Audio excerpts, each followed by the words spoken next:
खबर अकोला से, जहां मृदा एवं जल संरक्षण मंत्री संजय राठौड़ की सुरक्षा पुलिसकर्मियों का वाहन जामनेर से यवतमाल लौटते समय अकोला मुर्तिजापुर राजमार्ग पर दुर्घटनाग्रस्त हो गया। इस दुर्घटना में 4 कर्मी घायल हो गए, जिनका सुपर स्पेशलिटी अस्पताल में उपचार चल रहा है। घायलों में चालक अनिल ओंकार, माटपा से एसपीयू यूनिट पुलिसकर्मी फहीम खान, प्रफुल्ल बालके, गौतम नाइक की हालत स्थिर है। वही घटना की जानकारी मिलते ही मंत्री राठौड़ तुरंत अस्पताल पहुंचे और घायलों की जानकारी ली। ट्रीटमेंट टाकली तर चालतं, सध्या काही नागपूरला जायची गरज नाही असं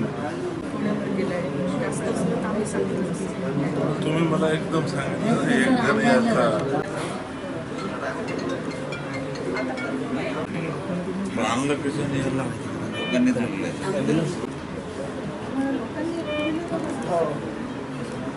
जास्त मार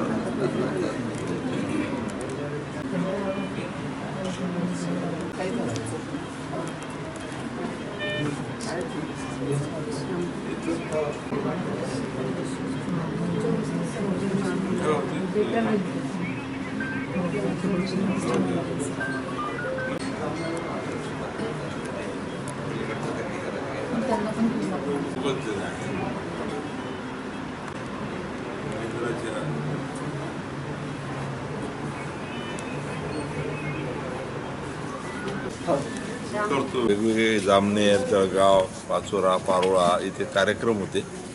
2 दिवसाच्या कार्यक्रमात आज पहिला दिवस सुरुवात होती आणि सकाळी आम्ही जामनेरला गेलो। जामनेरला कार्यक्रम सुरू असताना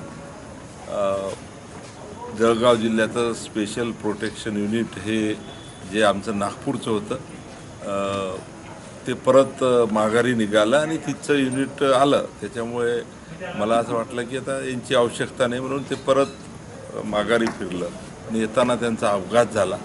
आणि हे जेव्हा मला कळालं तेव्हा त्यांची प्रकृती पाहण्यासाठी मी परत या ठिकाणी आलो आणि पाहिलं आज प्रकृती चांगलेली त्यांची आहे आणि मला वाटलं होतं की त्यांना नागपूरला शिफ्ट करावं लागेल, परंतु तशी आवश्यकता नाही।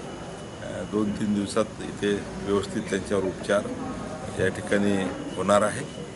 डीन मॅडम आहेत, त्यांनी अतिशय सुरुवातीला त्यांना मी बोललो आणि त्यांनीसुद्धा सर्व तपासण्या त्यांच्या केलेल्या आहे आणि त्यांनीसुद्धा मला आता सांगितलेलं आहे की काही ट्रान्सफरची स्थानांतरांची गरज नाही। अकोला महाराष्ट्र से सी न्यूज़ संवाददाता धनराज सबकाल की रिपोर्ट।